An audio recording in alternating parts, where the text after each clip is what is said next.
मजदूर आंदोलनों पर कार्रवाई से गरमाई राजनीति, राज्यपाल के नाम सौंपा ज्ञापन।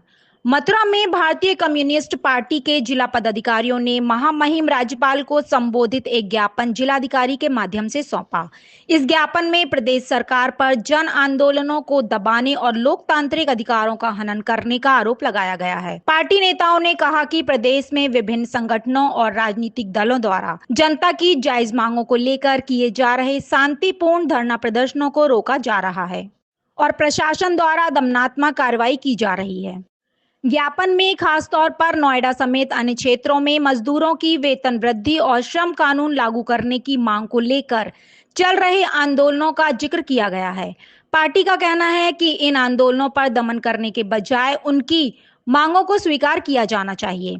इसके साथ ही आंदोलन के दौरान गिरफ्तार किए गए मजदूर नेताओं और कर्मचारियों की तत्काल रिहाई की मांग भी उठाई गई है।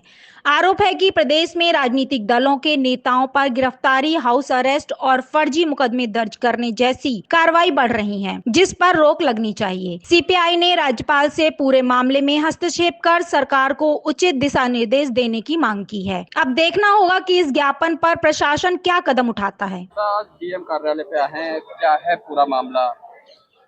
विगत दिनों नोएडा में जो मजदूरों के साथ जो उनकी जायज मांगे थी, उनके साथ जो ज्यादती की गई, लाठीचार्ज किया गया, उनकी गिरफ्तारी हुई, उनके खिलाफ झूठे मुकदमे लगाए गए।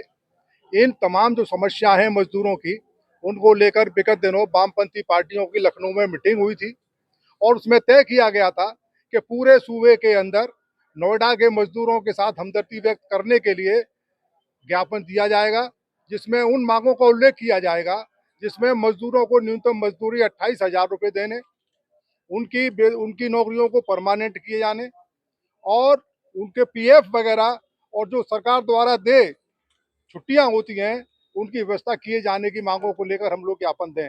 उसी कड़ी में आज वामपंथी पार्टियां, भारतीय कम्युनिस्ट पार्टी, भारतीय कम्युनिस्ट पार्टी मार्क्सवादी और भारतीय कम्युनिस्ट पार्टी माले की ओर से संयुक्त रूप से यह ज्ञापन दिया गया है, जिसमें मांग की गई है कि नोएडा के अंदर जो मजदूर गिरफ्तार किए गए हैं, उनको बिना शर्त रिहा किया जाए, उनके खिलाफ जो मुकदमे लगाए गए हैं, उन मुकदमों को वापस लिया जाए और मजदूरों को न्यूनतम मजदूरी कम से कम 28,000 रुपये दी जाए, ताकि भविष्य उनका सुरक्षित रह सके। इन मांगों को लेकर ज्ञापन दिया गया।